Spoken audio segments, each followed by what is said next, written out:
Well, in November 1978, a teenager named Teresa Allore disappeared from Champlain College in Quebec's eastern townships.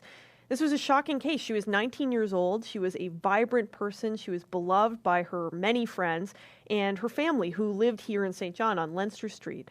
When she was found dead not long after all this, it ripped their lives apart. And in the intervening decades, this case has received national media coverage.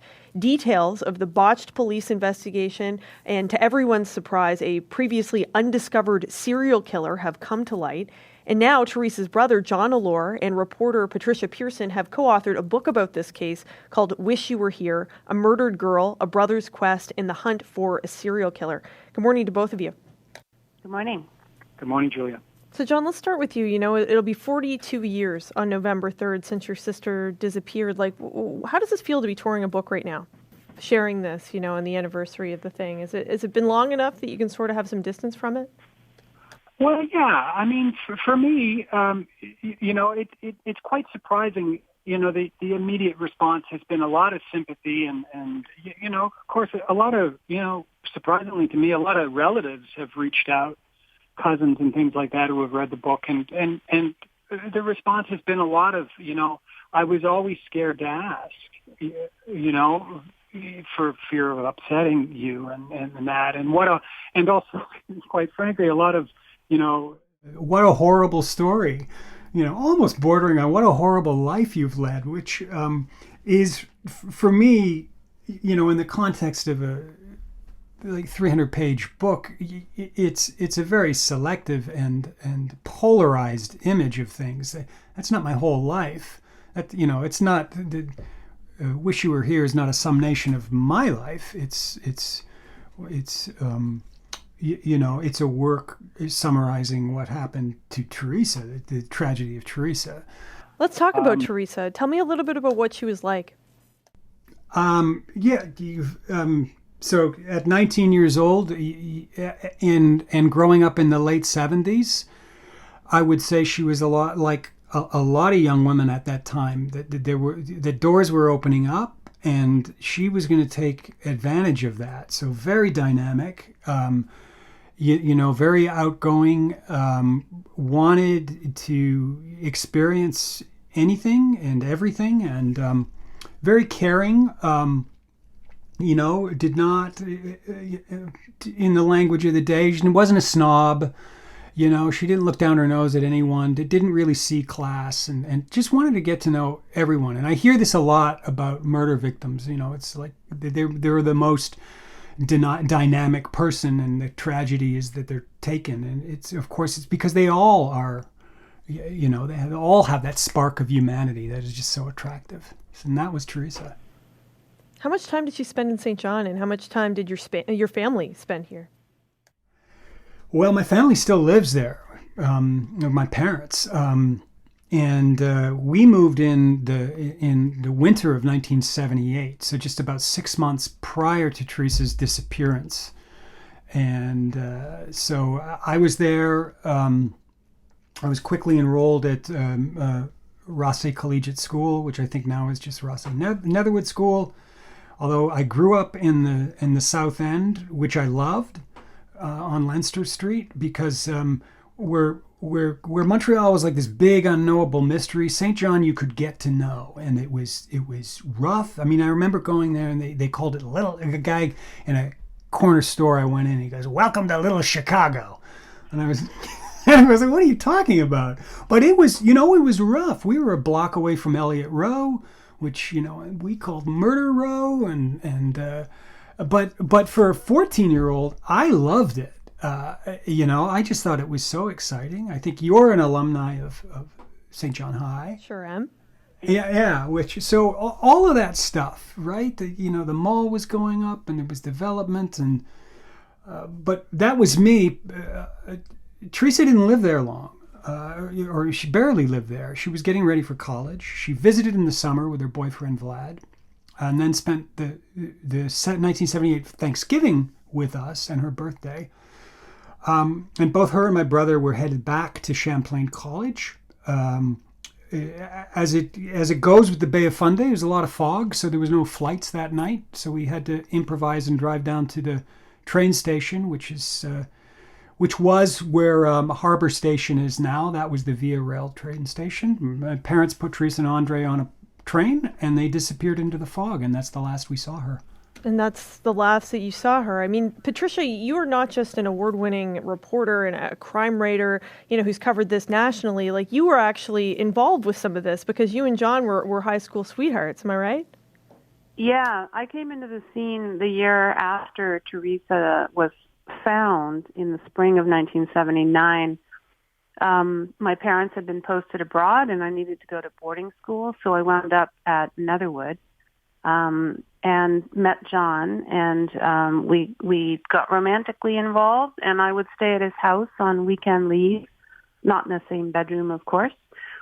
In fact, I would stay in Teresa's bedroom, so I kind of inhabited her space, and lived amongst her hiking boots and her David Bowie posters, and sort of walked into this house full of grief without really understanding what it was, because I was an insouciant teenager, and I didn't really fully get it for many years.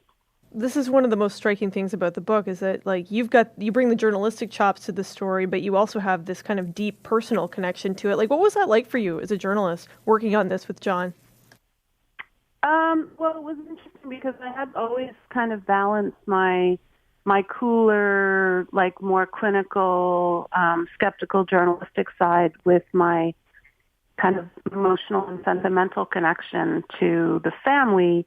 And sometimes that would mean making sure that I wasn't actually being too cool and skeptical in talking to John or showing him stuff that I'd written for the book, particularly around Teresa's body being found. And then, reminding myself that, how I would feel, because my sister died in 2008. And if I was now poring over her autopsy report, what would that be like? So it was always a balancing act, trying to be, my emotional connection and then my sort of intellectual distance. We want to try to avoid some spoilers here, but what did you uncover when you reinvestigated this case, starting in 2003 with the article in the National Post? When John first came to me, we hadn't seen each other in some years, and for reasons we explain in the book, which are just crazy, he wound up reaching out to me from North Carolina and asked me to look at the autopsy report and say, when we were growing up and we heard this story from the police that Teresa must have died of a drug overdose and her friends panicked and thrown her into a creek in her bra and underwear and left her without her wallet or any identifying details and then never talked about it for 20 years. Do you still think that's true? And at this point, I'd already written a book about violent criminals and had a lot of connections in sort of criminal psychology sources. And so you would also cover the Bernardo case, Bernardo and Homolka. Yeah, that's right. Don't remind me. So I had a different eye on it at that point, and John was also beginning to suspect, his family had long suspected that there was something fundamentally wrong with what the police had said. So I took it to some sources who were familiar with sexual homicide, and they just kind of rolled their eyes and said, this is so obviously a sexual murder. And we took it from there and started to look around in the eastern townships and found a number of other unsolved cases right within spitting distance of where Teresa had been found. And from there, the trail wound up leading toward actually ultimately around 5 murders in Quebec. And then we went out to Calgary and followed a man who was ultimately arrested for extremely brutal murder in Calgary in 1993 and wound up in Archambault back in Quebec. And we're pretty confident that he was the killer. But we won't know because he died, correct, in 2015? He died, and the evidence was thrown out by the Quebec police, so there's no way to do any kind of confirmation of evidence now. Have police been held sufficiently accountable for their failure to investigate this? No. Absolutely not. I mean, every once in a while they you bring these things to their attention. And I don't want to speak for every single police force. I'll speak for the Sûreté de Quebec because that's my investigating agency. And they kind of go mea culpa. We know we could be better. We'll try better. But the fact of the matter is that history bears out that they have been no better. I mean, a lot of people kind of think, well, it was the 70s, things have improved. But I've investigated unsolved murders in the 80s and the 90s and the 2000s, and the story is consistent. Poor police investigations. They usually don't know what's going on to begin with. Absolutely clueless towards what should be modern techniques of behavioral profiling and what constitutes a sexual murderer. But the most egregious thing that I found over the years is the systemic, and what I mean by systemic is the fact that it's not just one agency, destruction of physical evidence in a case, whether it's clothing or DNA samples or whatever it is. In Quebec, it's not only a matter of the Sûreté Quebec, but it's across police forces. You find this in cases from the 80s and 90s in Longueuil and in the city of Montreal and in Laval. So when it's at that level, do I think anyone has learned from this? No, I don't. So, Patricia, do you feel confident that at this point you've uncovered as much information that still exists about Teresa's disappearance, or do you think that there's more out there that could come to light? I think there's more out there.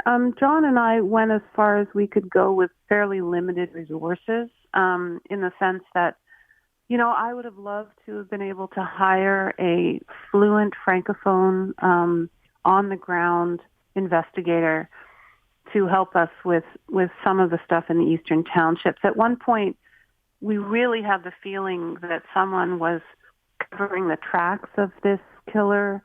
I don't mean that they necessarily knew that he was murderous, but he was definitely a loose cannon. As soon as he left Quebec, he was immediately arrested for drinking and driving several times. So why he was never arrested for that while he was still living in Sherbrooke in Quebec is an interesting puzzle. I mean, the guy was clearly like hell on wheels as a character.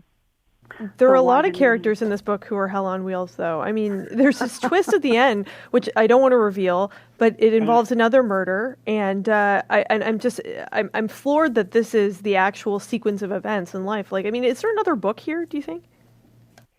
Well, I mean, you bring up the last story in the book, and I'm glad you read it because I'm glad you brought it up because for me that's kind of the Brown M&M test in the book. The Van Halen story. Did you really read the contract? Did you really read the book?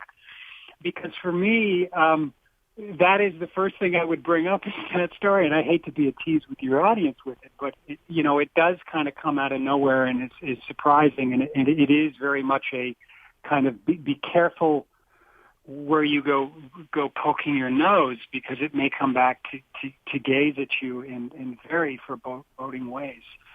Do I think there's another book here? I do. This has been discussed a little bit. I need to take a little break from Quebec, personally. I kind of don't want to really dive right into it. But I can tell you right up when we were to final edit, I had stuff, and in the last 6 months, there's been more developments that I would like to incorporate into a second book, most definitely, that would use this as as a place of departure. Yeah. Second book or no second book, I suspect your research into this case and many others is going to continue. Like, John, where can people find, for starters, a book, but also find out more about this case and others that you've looked into on your podcast? Well, sure. I think the easiest place to start is I've had a website for almost 20 years called TeresaAllore.com, TeresaAllore.com. And that's kind of the springboard for where I discuss not only Quebec cases. I mean, it's a concentration on Quebec cases, and then it sort of, spirals out from there to Canada. I don't really, there's too much traffic in U.S. cases and U.K. cases. I don't go there. It's not people. I get typed as true crime, but I don't particularly feel comfortable with that moniker. unless we're talking about good true crime, if we're talking about Anne Rule, or if we're talking about James Elroy, then I'm all for it. But as the book also gets into what true crime has become for a lot of people, I think is dangerous and potentially can lead to a springboard. I mean, this form of, whether it's a podcast or whatever, storytelling and writing, it's been proven by research, can lead to murderous impulses and actual actions. John, Patricia, thank you so much. Thank you, Julia. Julia, it's been a pleasure. Thank you. That's John Allore and Patricia Pearson. They are the co-authors of this page-turning book, Wish You Were Here. It's called, the subtitle is A Murdered Girl, A Brother's Quest, and the Hunt for a Serial Killer. And that's out now by Penguin Random House. I'm going to chat with an author here named John Allore. I've got to just offer up some full disclosure. I've known the Allures for a long, long time. We grew up in the same neighborhood, and John has written a book about the murder of his sister, and his sister happened to be my very, very first girlfriend. His sister Teresa was lovely and fun and charming and goofy and a big music fan, and was my very first crush. And she came to grad with me, and she was murdered in 1978. So I'm very, very nervous about saying good morning to John. I don't think I've spoken to John since I was 16 and John was maybe 11. John, good morning. Good morning, Terry. What an introduction. I have to be upfront about it, John. People wanted to know about my connection with Teresa, and it's as I told you in email. I got a preview of the book, and I found it very, very difficult to read, especially at the beginning, because it just of the memories and the connection I had with your sister, and the memories of how sweet your mother was and how afraid of your father I was, because I think I was Teresa's first boyfriend at the time, and then we hearts get broken, and we didn't speak to each other again. And then I got the news when I was out in Manitoba that she had been found dead. John, the book is called Wish You Were Here: A Murdered Girl, A Brother's Quest, and the Hunt for a Serial Killer. This sounds like an obvious question, but I'm curious. You devoted a good chunk of your life to trying to get to the bottom of this. How come? I just wasn't satisfied with the answers I was given, which were at the time were the answers that the public was given. And initially, when you're young, I mean, I'm the youngest in my family, and you're told, well, it's inconclusive, but she might have killed herself. She might have died of a drug overdose. It might have been an accident. It might have been allergies, all of these kind of things. Over time, as I approached adulthood, that wasn't a very, very satisfactory explanation. So I began to probe myself. And I think probably quickly, the thing that really keyed me in quickly was when I actually went to the place where she was found and sort of did a geographic assessment of where she was found and how she was found, and proximities of certain things in the location, what a police investigator would call geographic profiling, that it wasn't adding up, that it was very clearly none of those things, that it was probably murder, and it turned out to be a connection with a series of sexual murders in the area of the Eastern Townships. She was at Champlain College at the time, and this was 1978, and after reading the book, John, it's really... It's stunning that I would say, from the authorities here in Quebec, I would describe I wouldn't describe justice as what you got. You basically got the brush off. Would that be accurate? Yeah, I think that would be accurate. I mean, I'm not the only one. There's a long history of, treating victims, survivors of murder, like mushrooms, just kind of pat them on the head and put them in the dark and placate them. And, the idea is that no news is good news and we know nothing. The problem with that is not only for the family, but I think for residents of Quebec is the total lack of transparency. And we're certainly entering a phase here where it's becoming very, very healthy, I think, to question authority, to question police forces. So there is a lot, certainly, that I think is applicable in the criminal investigative failures I experienced, other families I know from that era experience with what is going on today. And there also was not a lot of help from Champlain College either. Do you think anything has changed there? Yeah, I mean, it was really a double gut punch, right? Of not only being mistreated by the police force, but when you're in those situations of small towns with academic institutions, you have the politics of town and gown, and no one wants to talk about this kind of thing. It would affect tuition and enrollment. It affects tax dollars and property values. I mean, just no one. I mean, whenever I go to the Eastern Townships and I bring up another unsolved murder, right? It's like a daisy cutter. The reaction, quite frankly, is when is this guy going to shut up? Because not only now is he bringing up Lennoxville, he's bringing up Ayers Cliff, he's bringing up Magog, he's bringing Granby into it, and Saint Jean-sur-Richelieu, Chambly, all just be quiet because we'd rather be left alone, and not talk about these very difficult things like sexual murders. Can we get back to talking about property crimes and that Joe's lawnmower was stolen and was never returned? That pretty much is the attitude, not only from police and the public, but unfortunately also from a school like Champlain College. Things have been patched up a little bit over the years, but I would still describe it as somewhat frosty. Do you think you know what happened to Teresa, John? I think within a degree of uncertainty that is reasonable given that it's been 43 years, that the book does focus on and profile a certain Quebec offender who was very active.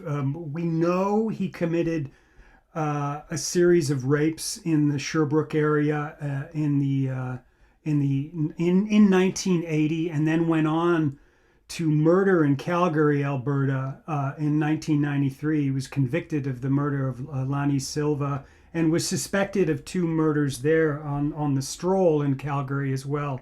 I think with a degree of, allowing for uncertainty, that I'm convinced until someone convinces me, and that can still happen.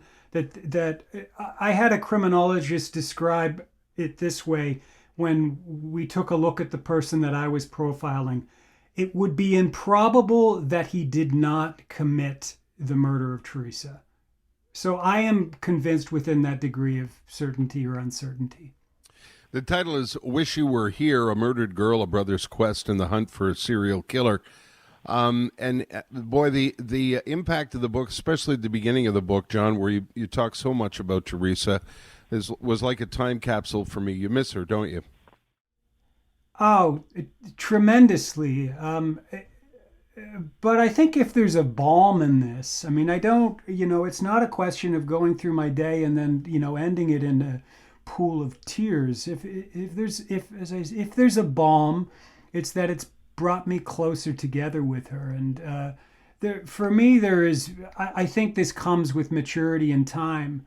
There is still a dialogue that goes on between me and Teresa, or the memory, very often of how I think she'll respond to things, what I think she'll find funny. You mentioned it. She loved music, and there's a lot in the book that is music focused, that is very 70s centric, particularly on progressive rock, which she loved. And So yeah, I miss her, but I don't feel as much as you can still have a relationship with somebody spiritually. I feel relatively satisfied. I still have the copy of the James Taylor record she gave me. Was it the first? Is it Fire and Rain? Okay, yeah, absolutely. Well, of course that poster was on everyone's wall, every girl's wall. It certainly. She introduced me to James Taylor and was mad that I didn't know who he was.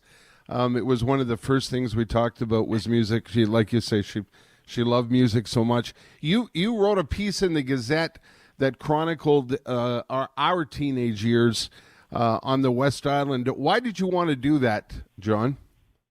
Well, that's interesting. I had been discussing with the Gazette a sort of preview piece, and I think originally they wanted something more that went for the throat, more like the opening of the book, which does go for the throat. I mean, it's the discovery of the body, and so I thought about it, and I said I don't want to write a piece like that. So I just wrote this, and I didn't say take it or leave it, but that's basically what I was saying. And it's a very much a walk down memory lane. And, the interesting thing about it is, my brother Andre, who's somewhat critical of my advocacy, understandably, I'm fine with that. It was the one time he said to me, I really liked that piece in the Gazette because it was about her, which meant a lot to me. Yeah. It's just a terrific piece. The book is a terrific read, whether you know the family or not. Please give my best to your mother and father, John. And next time you're in town, please get in touch so that we can have a beer and share some memories of Teresa together. Well, that'd be absolutely fantastic. And I will give my best to my parents who remember you very fondly. Thanks so much, John. I appreciate it. Good luck with the book. Thank you, Terry. Have a great, great day. Okay, you too. Bye-bye. John Allore, author with Patricia Pearson of Wish You Were Here, A Murdered Girl, A Brother's Quest, and The Hunt for a Serial Killer. It's 8:24.